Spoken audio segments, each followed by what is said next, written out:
নিশ্চিতভাৱে চাওক আমি উজনি অসমৰ বিশেষতঃ তিনিখন জিলা শিৱসাগৰ চৰাইদেউ আৰু যোৰহাট জিলাৰ বিভিন্ন প্ৰান্তলৈ আমি প্ৰতিদিন টাইম নিজেই বৰ্ণাঢ্য কাষ চাপিছোঁ আৰু আমি যি প্ৰচেষ্টা অব্যাহত ৰাখিছোঁ যে স্বাধীন প্ৰতিদিন গোষ্ঠীৰ ফালৰ পৰা আমি পৰহি দিনটো কালি দিনটো চৰাইদেউ শিৱসাগৰ বিভিন্ন প্ৰান্তলৈ গৈছোঁ, বকথালৈ গৈছোঁ, বিভিন্ন স্থানলৈ গৈছোঁ। তাত গৈ আমি পাৰ্যমানে তেখেতসকলক বৰ্ণাঢ্য খবৰ লৈছোঁ আৰু পাৰ্যমানে সহায় কৰিবলৈ চেষ্টা অব্যাহত ৰাখিছোঁ যাতে সাহায্যৰ এটা টোপোলা আমি তেওঁলোকলৈ আগবঢ়াব পাৰোঁ। আৰু আজিও সেই চেষ্টা অব্যাহত আছে।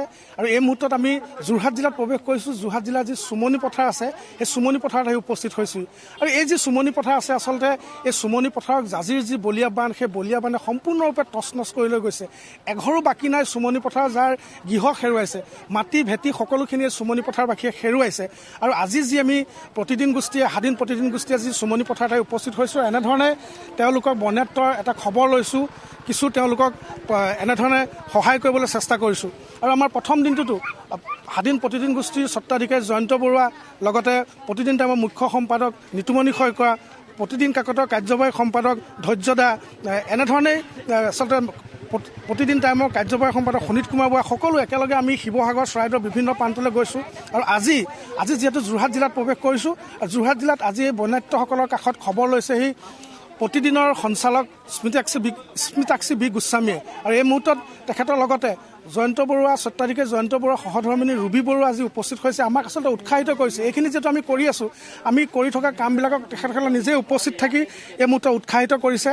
আৰু এয়া দেখা পাইছে এনেধৰণে প্ৰতিদিন গোষ্ঠীৰ সঞ্চালিকা স্মিতাক্ষী বি গোস্বামী, স্বাধীন প্ৰতিদিন গোষ্ঠীৰ স্বত্বাধিকাৰী জয়ন্ত বৰুৱাৰ সহধৰ্মিনী ৰুবি বৰুৱা বাইদেউ, এনেধৰণে সকলোখিনি আহি আচলতে আমি যি সাহায্য বিতৰণ কৰি আছোঁ স্বাধীন প্ৰতিদিন গোষ্ঠীৰ পৰা, আমাক যাতে উৎসাহিত কৰিব পাৰে তাৰ বাবে তেওঁলোকে নিজে সুখৰি আহি আজি যোৰহাটত আহি উপস্থিত হৈছেহি। ইয়াত বৌ উপস্থিত হৈছেহি, লগতে আমাৰ সঞ্চালিকা মহোদয়া উপস্থিত হৈছেহি। আচলতে ক'বলৈ একো ভাষা নাই। বৰ্ণাঢ্যৰ যি কন্দন, আচলতে মাটি ভেটি ঘৰ তেওঁলোকে সকলোৱে হেৰুৱাইছে। আমি অকণমান তেওঁলোকক খা খবৰ কৰিছোঁ, তেওঁলোকৰ সমস্যাবিলাক বুজ লৈছোঁ, তাৰ সমানে সমানে যাতে তেখেতসকলৰ কিছু সুবিধা হয় পাৰ্যমানে অকণমান সহায় কৰিছোঁ। পৰহি দিনাখন আমাৰ ছাৰ আছিল, জয়ন্ত বৰুৱা ছাৰ আছিল, নিতুমণি শইকীয়া আছিল, সুনীত কুমাৰ ভূঞা আছিল। আৰু আজি নিজে সুখৰি আমাক উৎসাহিত কৰিবৰ কাৰণে আপুনিহে উপস্থিত হৈছে। কি দেখিছে বাৰু পৰিৱেশটো, কি আহ্বান জনাব? আহ্বান এটাই জনাম যে চৰকাৰে অতি সোনকালে এখেতসকলক সহায় কৰিব লাগে।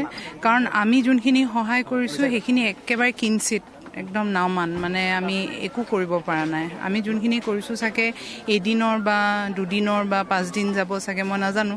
কিন্তু আগন্তুক দিনলৈ এখেতসকলক স্থায়ী মানে জাগা লাগিব বা তেখেতসকলৰ বাসগৃহবোৰ চব ভাঙি চিঙি তছনছ হৈ গৈছে। তেখেতসকলৰ ওচৰত জাষ্ট আমি আহি পেলাই খবৰ এটাহে লৈছোঁ বা ল'ব পাৰিছোঁ। এইখিনি সাহায্য আচলতে একোৱেই নহয়।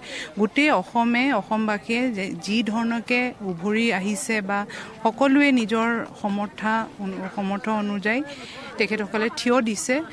কিন্তু আগন্তুক দিনত তেখেতসকলক বহুত মানে ছাপোৰ্ট ছিষ্টেমৰ দৰকাৰ হ'ব। আৰু সেইখিনি খালি চৰকাৰে কৰিব পাৰিব লাগিব বা কৰিব লাগিব, নহ'লে তেখেতসকলৰ থকাৰ কোনো মানে ঠিকনা নাথাকিব। ঠিক এনেধৰণে আচলতে ক'বলৈ কোনো ভাষা নাই। আমি খবৰ কৰিছোঁ এইসকল বন্যাত্য, আৰু তেখেতে কোৱাৰ আগতেই আমি পাৰ্যমানে সহায় কৰিছোঁ, কিন্তু এই সহায় তেখেতসকলৰ কাৰণে একোৱেই নহয়। আচলতে তেখেতসকলে আচলতে চৰকাৰৰ এতিয়া সহায় প্ৰয়োজন হ'ব, কাৰণ তেওঁলোকৰ ঘৰ নাই, বাৰী নাই, অন্ন বস্ত্ৰ বাসস্থানে 3টা বস্তু আচলতে তেখেতসকলৰ অভাৱ ঘটিছে। আপুনি যে আহি পালেহি ৰাস্তাত যে ঘৰবোৰ দেখিছে ভাগি তছনছ হৈছে, মনত বৰ কি খেলিছে বাৰু? মনত নিজৰ মানে এটা পৰিয়াল কেনে ধ্বংস হ'ব বুলি যেনেকুৱা দুখ লাগে। কি কৰিম, আমিতো একো কৰিবও পৰা নাই, একো কৰিব পৰা নাই। কিন্তু যাতে নেক্সট মানে যিখিনি মানুহে পাৰিব বুলি ভাবোঁ, গভৰ্ণমেণ্টৰ কথা কৈছোঁ, আৰু তেখেতসকলে কৰিব বুলি আশা দিছে, তাৰে আশাতে আছোঁ। আৰু আচলতে অবৰ্ণনীয় ক'বলৈ তেখেতসকলৰ কোনো আচলতে তেওঁলোকৰ যিটো পৰিৱেশ, সেই পৰিৱেশটো দেখুৱাবলৈ আচলতে ভাষা নাই। মই দেখুৱাইছোঁ, এইটো মোৰ কাষতে এটা ঘৰ আছে, এই ঘৰটো চাওক কেনেধৰণে জাজিৰ যি বলীয়া বান্ধ, সেই বলীয়া বান্ধে ঘৰটো তছনছ কৰি লৈ গৈছে। আচলতে একোৱেই নাই। তেওঁলোকৰ এতিয়া ভেটিটো আছে কিন্তু ঘৰটো নাই। ঘৰত টিং পাত হওক, সা সম্পত্তি হওক, সকলো জাজিৰ যি বলীয়া বান্ধ, সেই বলীয়া বান্ধে উটাই লৈ গুচি গৈছে। আৰু আচলতে এক কথাত ক'বলৈ গ'লে তেওঁলোকে সম্পূৰ্ণৰূপে ভাগি পৰিছে। কি কৰিব কি নকৰিব আচলতে তেওঁলোকে এনেকুৱা এটা সমস্যাত ভুগিব লগা হৈছে। মই অকণমান স্থানীয় যুৱক আছে, অকণমান কথা পাতিব বিচাৰিম। বিভিন্ন স্থানলৈ গৈছোঁ। আজি এই যি চুমনি চাক পথাৰ আচলতে চুমনি পথাৰ শেষ হৈ গৈছে। নিশ্চিতভাৱে ক'ব লাগিব অতি দুৰ্ভাগ্যজনক এটা ঘটনা। আচলতে জাঁজি নৈৰ যি বাঢ়নি পানীয়ে চুমনি পথাৰত আচলতে যি বিভীষিকাময় পৰিৱেশ যি সৃষ্টি কৰিলে, বৰ্তমান এই জেগাডোখৰত এতিয়া মৰিশালী সদৃশ এটা পৰিৱেশৰ সৃষ্টি হ'ল। মানুহৰ ঘৰ বাৰী অন্তকি ভেটি নোহোৱা হৈ গ'ল। এই পৰ্যন্ত এনেকুৱা এটা পৰিৱেশত মানুহখিনি ভুগিব লগা হৈছে।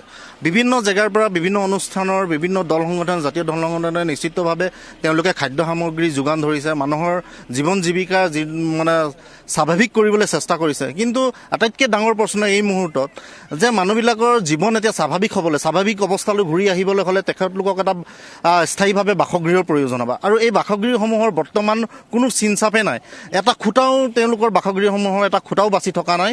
আৰু সেই বৰ্তমান মই সেইটো কাৰণে অসম চৰকাৰ তথা জিলা প্ৰশাসনৰ এটাই অনুৰোধ জনাম, যাতে সেই বাসগৃহসমূহ পুনৰ নিৰ্মাণ কৰি দিবৰ বাবে, পুনৰ নিৰ্মাণৰ এটা ব্যৱস্থা ল'বৰ বাবে অতি সোনকালেই পদক্ষেপ হাতত ল'বৰ বাবে অনুৰোধ জনাইছোঁ। নিশ্চিতকৈ বিশেষভাৱে ধন্যবাদ জ্ঞাপন কৰিব লাগিব প্ৰতিদিন টাইমৰ সঞ্চালক প্ৰধান আহি চেলেং চুমনি পথাৰত তেওঁলোকে খাদ্য সামগ্ৰী, প্ৰয়োজনীয় অত্যাৱশ্যকীয় সামগ্ৰীসমূহ বানপীড়িতসকলক যোগান ধৰিবলৈ চেষ্টা কৰিছে। সামান্যকণ হ'লেও তেখেতলোকক বহুতভাৱে ধন্যবাদ জনাবলৈ লাগিব, ধন্যবাদৰ পাত্ৰ হয়। আৰু বিশেষভাৱে আমি অভিনন্দন জনাইছোঁ যে তেখেতলোকে ইমান দূৰৰ পৰা আহি আচলতে ইয়াত আহি তেওঁলোকৰ বানপীড়িতসকলৰ আচলতে দুখ দৰদ বুজি আচলতে আহি যে তেখেতলোকে যে যি অকণ সামান্যকণ সামগ্ৰী আচলতে তেখেতলোকক সহায় কৰিবলৈ চেষ্টা কৰিলে, তাৰ কাৰণে বিশেষভাৱে ধন্যবাদ জ্ঞাপন কৰিছোঁ তেখেতলোকক।